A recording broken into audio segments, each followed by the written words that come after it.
He has provided a cohesive story for us. And so today I want us to look at the prophet Jeremiah. Jeremiah is one of my favorites. And so I want you to see that Jeremiah was speaking truth to the people in his day, present day truths, and also speaking about future events that were to come. And Jeremiah was warning the people that destruction was coming.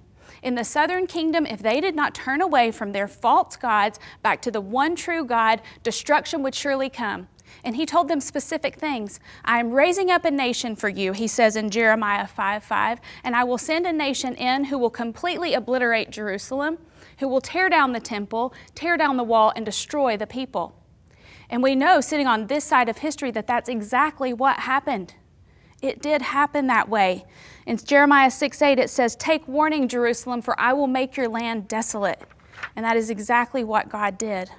When Jeremiah was first called by God into ministry to be a prophet, he felt very inadequate.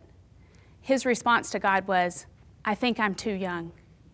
He didn't feel that he was the right guy for the job. But what we see in Jeremiah is that he did take a step of faith, and he was faithful to the call and faithful to his ministry. In Jeremiah 9:23, this is what the Lord says. Let not the wise boast in their wisdom, or the strong boast in their strength, or the rich boast in their riches, but let the one who boasts boast in this, that they have understanding to know me, that I am the Lord who exercises kindness and justice and righteousness on the earth, for in these things I delight. He's essentially saying to us, don't boast about anything, but if you are going to boast, boast that you know me.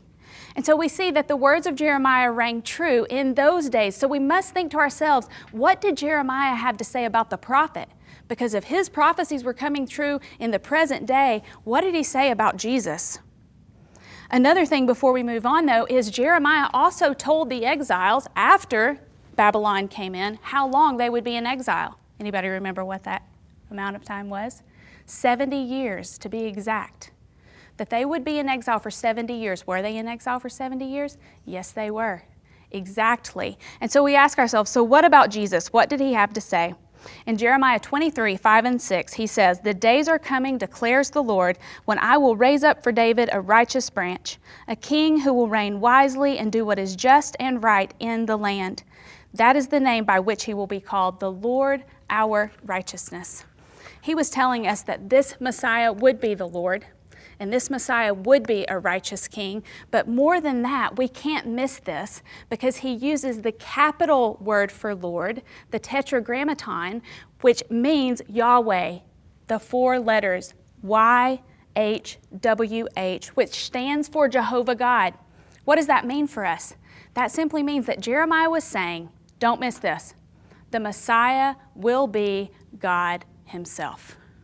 So this is what we see. He is saying that from the line of David will come a man who is fully man and also fully God in the flesh. In Jeremiah 31:31, it says, the days are coming, declares the Lord, when I will make a new covenant with the people of Israel and the people of Judah. It will not be like the covenant I made with their ancestors. I will put my laws in their minds, and I will write it on their hearts.